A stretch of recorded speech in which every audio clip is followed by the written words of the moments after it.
எல்லாருக்கும் வணக்கம். நம்ம சேனல் இதான் ஃபஸ்ட் டைம் பார்க்குறீங்கன்னா சப்ஸ்கிரைப் பண்ணிக்கோங்க.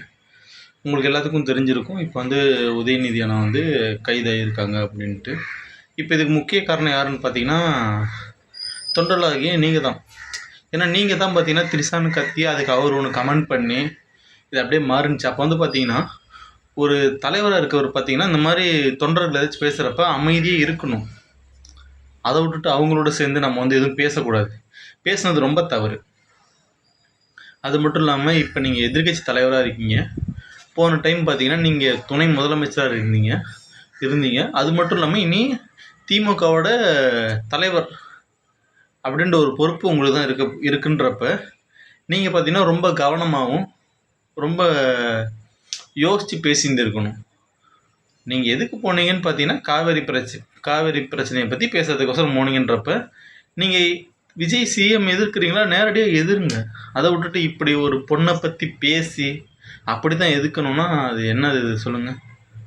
அதனால் வந்து எந்த தலைவராக இருந்தாலுமே பார்த்திங்கன்னா பேசுகிற பேச்சு வந்து பார்த்திங்கன்னா கொஞ்சம் நல்லா இருக்கணும். இப்போ வந்து தமிழில் இங்கிலீஷ் நியூஸில் கூட போட்டு பேசுகிற அளவுக்கு இது மாறி போச்சு. அவன் இப்போ வந்து செய்தியில் வந்து இந்த வார்த்தையினால் சொல்ல முடியாது அப்படின்ற அளவுக்கு சொல்கிறாங்கன்னா அது என்ன ஒரு நியாயம்? அவங்களால சொல்ல முடியலன்றப்ப நீங்கள் பேசுனது எப்படி நியாயமாக ஆகும்? அப்படி ஃபஸ்ட் சொல்லி பாருங்கள். அதனால் ஃபஸ்ட்டு பார்த்தீங்கன்னா நீங்கள் வந்து ஃபஸ்ட் நீங்கள் கரெக்டாக பேசுங்கன்னு சொல்ல வரேன். இது வந்து பேசுனா எல்லாருக்குமே நல்லது. ஏன்னா வந்து ஒரு ஒரு ஒரு நடுநிலையான அரசியல்ன்றது பார்த்தீங்கன்னா நீ தப்பு பண்ணால் நான் உன்னை எதிர்க்கின்றது ஓகே. ஆனால் ஒரு பொண்ணை வச்சு பேசக்கூடாது எப்பயுமே. அதனால் இதெல்லாம் புரிஞ்சுக்குங்க. எப்பவுமே பார்த்தீங்கன்னா ஒரு பொண்ணை பற்றி பேசுறது ரொம்ப தப்பு. ஏன்னா அவங்க இப்போ வந்து ஒரு தமிழ்நாட்டில் இருக்க எல்லாருமே பார்த்தீங்கன்னா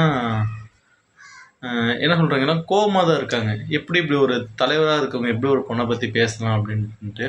அதனால் நீங்களும் முடிஞ்ச அளவுக்கு பார்த்தீங்கன்னா எல்லோரும் அப்படிலாம் பேசாதீங்க. ஏன்னா எல்லோரும் ஆட்சி பண்ண தான் வந்திருக்காங்க. எல்லோரும் நல்லது பண்ணணும்னு தான் நினைக்கிறாங்க. அதுக்கு வந்து ஒரு விமர்சனம் பண்ணணுன்னா நேரடியாக விமர்சனம் பண்ணலாம். ஒரு பொண்ணை வச்சு விமர்சனம் பண்ணுறது மிகவும் தப்பான விஷயம். இது என்னோடய கருத்து. Okay, thank you.